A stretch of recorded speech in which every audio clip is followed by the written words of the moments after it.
The 80s I'm not too used to for tokusatsu.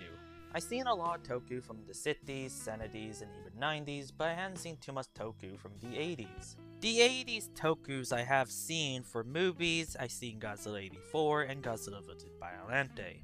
For television, I've seen Ultraman 80 and Kamen Rider Blatt and Blatt RX. And that's pretty much all the tokus I've seen from the 80s. Now, the decade of the 80s were a pretty interesting time because a lot of tokus tried to come back in the 80s, but didn't really fully come back till the 90s or early 2000s. Now, I do know some tokus did do well in the 80s, like Super Sentai. One toku who got their start in the 80s is the Meta Hero franchise. And the first Meta Hero show is Space Sheriff Gavan. Now, Space Sheriff Gavan was made to basically take the spot for Kamen Rider. So what are my thoughts on this show?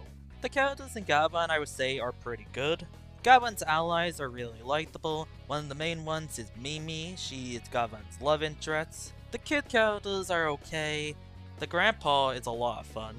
Kojiro is the only character I thought was kinda annoying, plus he's kinda creepy. One of Gavan's allies I thought was really cool was Alan. I recognize the actor. I know him for playing Kamen Rider V3.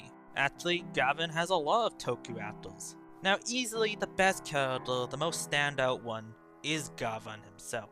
The most interesting thing about Gavan is him trying to look for his father.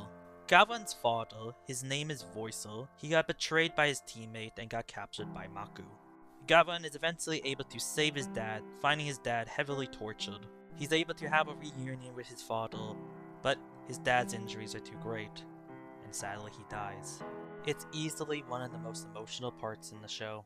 Now I need to talk about the actor who plays Gavan, Kenji Oba. Some history about Kenji Oba. Kenji Oba got his start being a stunt actor and also being a suit actor, eventually getting a role in Super Sentai twice, and eventually getting his own show with Space Sheriff Gavan.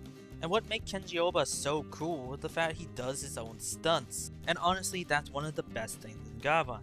It's the stunt work. It's just really cool and a lot of fun.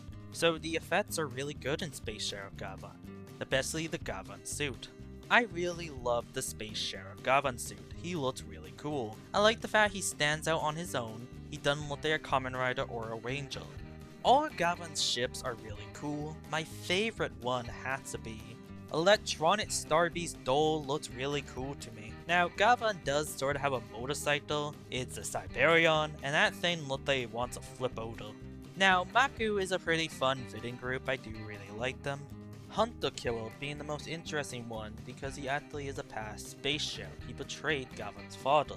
Don Horror looks really cool and he has a very awesome voice. Now, Sandora is the son of Don Horror, and he's kinda lame, to be honest, in the way where it's kinda funny to me. And also, he kinda looked like a prototype version of Virginia from Kamen Rider Blatt. Witch Kiba is the mother of Sandorva, and she is a lot of fun. Now, the Maku monsters and Anoans, they all look pretty okay. I don't really have a favorite. I really like the Maku space. You get a lot of trippy fight scenes and episodes.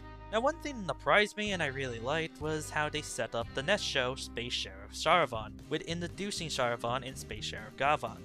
The music in Gavan is really good. I love listening to this soundtrack. So my final thoughts on Space Sheriff Gavan. This show is really good.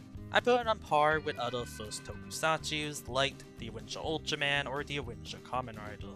Space Sheriff Gavan is a lot of fun and I'm really happy I watched this show.